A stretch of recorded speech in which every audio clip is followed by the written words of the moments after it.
தாங்களதான் முதன்மை சக்தின்னு சொல்றாங்க சார். எத்தனை சக்தி இருந்தாலும் அவங்க தான் முதன்மை சக்தி. நல்ல கேள்வி, நல்ல கேள்வி. உங்களுக்கு இப்ப இங்க இருக்கிறவங்கல்ல யாரு முதன்மையான டிவி?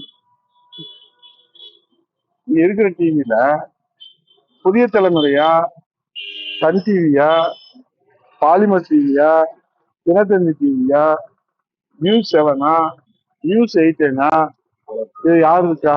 யார் முதன்மையான டிவி? உங்களுக்கு இப்ப ஹரிட்ட கேட்டா முதன்மையானது எது? நியூஸ் 7. செல்வகுமார்கிட்ட கேட்டா சன் டிவி, குமார்கிட்ட கேட்டா பாலிமர், என் தம்பி மணிகிட்ட கேட்டா புதிய தலைமுறை, என் தம்பிகிட்ட கேட்டா நியூஸ் 8, என் தம்பிகிட்ட கேட்டா தினத்தந்தி. நீங்க உங்க இதை விட்டுட்டு இன்னொரு டிவி தான் பெரிய டிவின்னு சொல்லுவீங்களா? அரசியல் பண்ண அவங்க கட்சி தான்.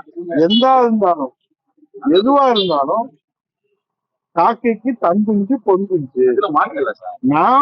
நான் எனக்கு அதிமுக முதன்மையான கட்சி, அவர் கட்சி முதன்மையான கட்சி. அவங்க தொண்டர்களுக்கு நம்பிக்கை வர்றதுக்கு சொல்லுவாரு, அவருக்கு தொண்டர்களுக்கு நம்பிக்கை வர்றதுக்கு, அவங்களை அழைக்கிறதுக்கு, அவங்கள பங்கேற்க செய்வதற்கு சொல்லுவாரு. ஆனால் கிளைமேக்ஸ் பாருங்க, 2026 யார் முயற்சி செஞ்சாலும் 75 ஆண்டுகள் உள்ள பவளவிழா காண்கிற மாபெரும் சக்தி, தொண்டர்கள் சக்தி கொண்டிருக்கிற, நான் உடைத்தே சொல்கிறேன், அந்த இயக்கத்தை இன்றைக்கு தொடங்குகிற கட்சிகள் வீழ்த்த நினைத்தால் அது பகல் கனவாக போய்விடும். தொண்டருடைய உழைப்பு வீணாகி போய்விடும். இப்போதே நான் சொல்லுகிறேன், அன்பு சகோதரர் விஜய் அவர்களுடைய தொண்டர்களுடைய உழைப்பை வீணடிக்க வேண்டாம்.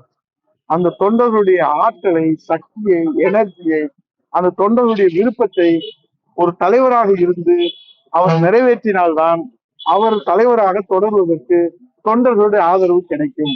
ஆகவே நேற்று கூடிய முதல் மாநாட்டில் கூடிய அந்த தொண்டர்களின் சக்தியை, உழைப்பை, எதிர்பார்ப்பை, நம்பிக்கையை அன்பு சகோதரர் விஜய் அவர்கள் சிதைத்து விட வேண்டாம் என்பதுதான் எங்களை போன்ற அரசியலில் இருக்கக்கூடிய அண்ணா திராவிட முன்னேற்ற கழகத்தினுடைய கடைக்கோடி தொண்டர்களுடைய எண்ணம், எதிர்பார்ப்பு, கோரிக்கை, வேண்டுகோள், அறிவுரை எல்லாம்.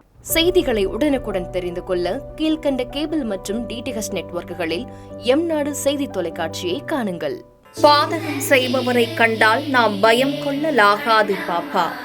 மோதி மிதித்து விடு பாப்பா, அவர் முகத்தில் உமிழ்ந்து விடு பாப்பா.